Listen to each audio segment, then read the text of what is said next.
Bem-vindos ao canal O Sacerdote. Hoje estamos com uma palavra em Neemias, capítulo 9, versículo 6 ao 10, que diz: Tu só és Senhor. Tu fizestes o céu dos céus e todo o seu exército, a terra e tudo quanto nela há, os mares e tudo quanto neles há, e tu os guardas em vida a todos. E o exército dos céus te adora. Tu és, Senhor, o Deus que elegeste Abraão e o tiraste da terra de Ur dos caldeus, e lhe puseste por nome Abraão, e achaste o seu coração fiel perante ti, e fizeste com ele concerto, que lhe darias a terra dos cananeus, dos heteus, dos amoreus, e dos perizeus, e dos jebuseus, e dos girjaceus, para dares a sua semente, e confirmaste as suas palavras, porquanto és justos, e viste a aflição de nossos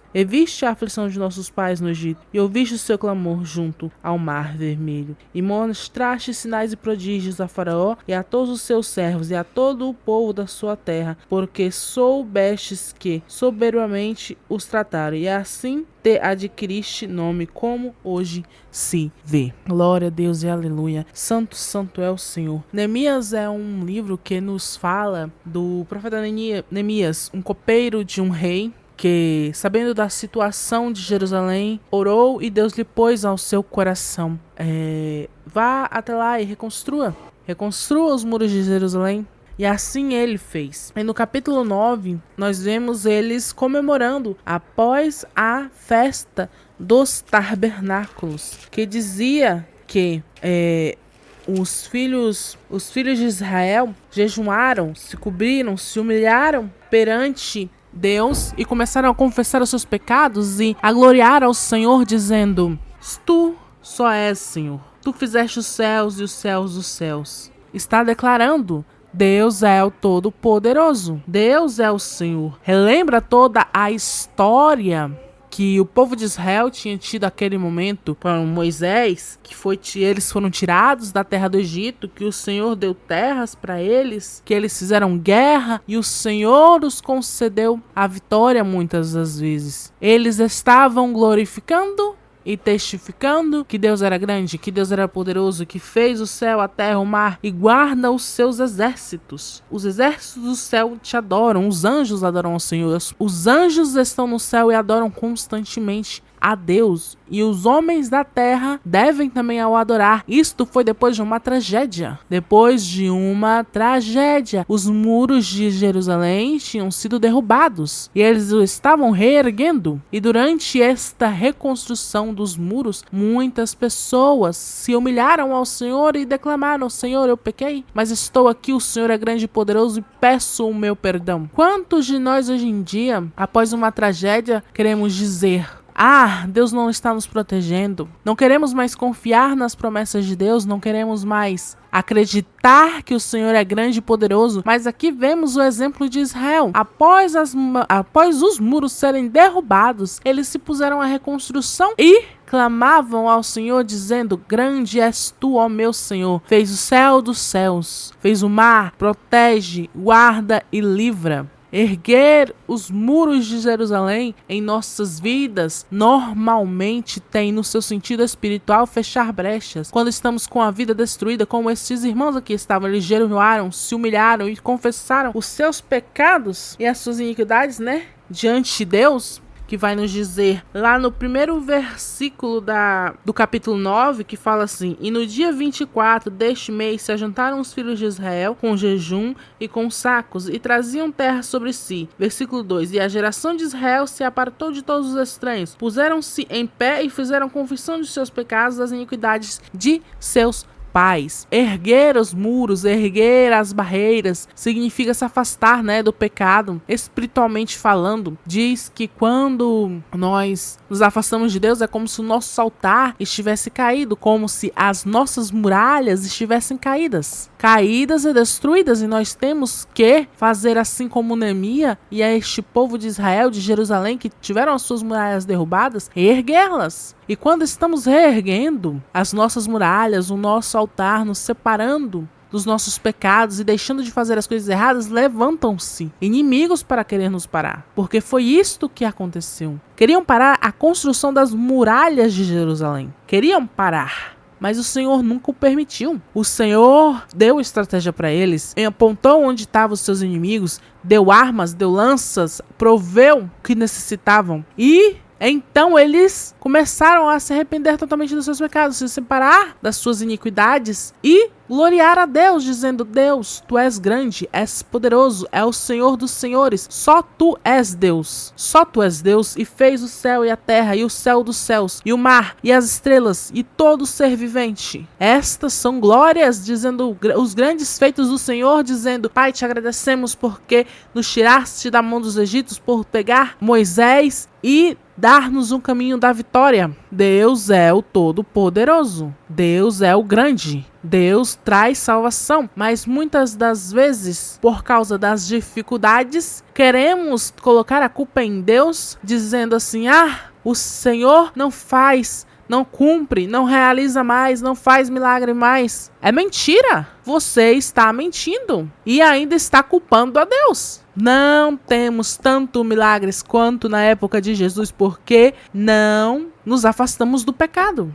Quando Jesus veio, ele deixou claro que a cada dia que se passasse, mais e mais e mais, o mundo estaria contaminado pelo pecado. Não mais teria-se os milagres que se tinham quando Jesus voltou, porque o mundo estaria contaminado. Porque as pessoas não quererão largar o seu pecado. O amor de muitos esfriaria. Não só o amor com o seu próximo, mas o amor para com Deus. E é o amor para com Deus que leva as pessoas a largarem o pecado. É o Espírito Santo que nos convence do nosso pecado. Mas como vai o Espírito Santo nos convencer do nosso pecado se não damos ouvidos, se não amamos a Deus, não damos oportunidade dele entrar, se fechamos os nossos ouvidos, se o nosso amor se esfriou? Deus fala que vai haver um esfriamento no coração humano quando Jesus voltar. O amor vai se esfriar, mas o Senhor nunca disse a nós, ou ordenou a nós dizendo: deixe que o seu amor se esfrie. Não. Ele falou: ore, tenha compaixão pelo seu próximo. Tenha amor, porque só verão o céu aqueles que amam. Tenha misericórdia dos seus irmãos. Tenha amor pelo seu próximo. Foi isso que o Senhor nos ordenou. Então, não é porque o amor do mundo tem que se esfriar que o amor do seu coração tem que ser assim também. Para Jesus voltar, o amor tem que acabar. O amor de muitos vai esfriar na hora que Jesus voltar. Mas nem por isso o amor do seu coração tem que se esfriar. Esfrie-se o coração dos outros. Esfriem-se os corações daqueles que não servem ao Senhor. Mas o teu coração seja forte. O teu coração seja quente. Porque o Senhor fala: mas antes que seja quente ou frio, porque se for morno, eu vomitarei. O Senhor diz isso na sua palavra. Mas antes que você tenha amor, ou que você não tenha amor nenhum, porque quem está no muro, eu não gosto. Porque eu vou vomitar quem está no muro. Porque é dito, o muro, quem está no muro, está no mundo. Não adianta você estar na igreja, um pé no mundo e um pé na igreja. Assim dizem, né? As más línguas. Assim diz a palavra do Senhor também. Porque muitas das vezes, irmãos, as pessoas que estão um pé no mundo, um pé na igreja, elas precisam se converter de verdade. Se você é esta pessoa, se converta de verdade. Ou se você conhece alguém que é esta pessoa, um pé na igreja, um pé no mundo, em vez de ficar julgando, vá até ela. Vá até ela e diga assim: olha, você não pode ficar desse jeito. O Senhor fala que não há como servir dois senhores. Para ir para o céu você precisa mudar, precisa se libertar. Você quer ajuda em oração. Ou então você nem vai falar com ela, você entra em oração e fala: Senhor, eu conheço aquele irmão. Pai, eu observo a vida dele e ele está um pé numa igreja, um pé no mundo. Ele tem pecados, Pai, mas estou aqui orando, pedindo para o Senhor libertar ele. O Senhor gosta de quem ora por seus irmãos, pela pessoa que está vendo, para a libertação. Libertar para que ele o sirva, porque o plano de Deus é que todos se salvem. Será que Deus se agrada perder uma ovelha que estava um pé na igreja, um pé no mundo? Não. O Senhor quer que esta ovelha se converta totalmente. Que ela largue de ser um pé na igreja, um pé no mundo, e venha a estar com os dois pés juntamente na igreja, para que ele esteja estando em santa comunhão. para que ele possa ir para o céu. O Senhor não quer que as pessoas estejam servindo dois senhores. Ele quer não que a pessoa que está nesta situação deixe de vez a igreja e vai para o mundo, não. O Senhor quer que elas se libertem, que elas deixem o mundo e partam para Deus totalmente. Se entregue de coração, de corpo e alma. Então, assim, temos que deixar de olhar para os nossos irmãos julgando e passar a olhar para o nosso irmão com um olhar de amor, o olhar que Deus queria que nós olhássemos para ele, para que nós possamos gloriar mais a Deus pelas grandes coisas que ele faz do que ficar dizendo: Senhor, as coisas que o Senhor falou não acontecem. Será que não está acontecendo porque você não está pronto para receber? Será que você não está só murmurando demais e afastando a sua bênção? Será que você não está só julgando demais o seu irmão e afastando a sua bênção? Ore, ore, ore. Tudo é no tempo do Senhor. Ele mesmo diz na palavra dele. Então, por que você está murmurando tanto? Por que está olhando tanto para o seu irmão? Comece a olhar para dentro de si mesmo, comece a orar e falar: Senhor, eu sei que é no seu tempo, eu sei que não é o meu tempo, é o tempo do Senhor. Mas, Senhor, eu preciso de um conforto, eu preciso de uma confirmação que ainda vai acontecer essas promessas na minha vida. Eu preciso, meu Senhor, de uma resposta. Em vez de ficar murmurando, em vez de desacreditar, você chegue mais ao Senhor. Pergunte: Senhor, isto ainda vai acontecer? Senhor, conforta o meu coração para me esperar, dá-me paciência.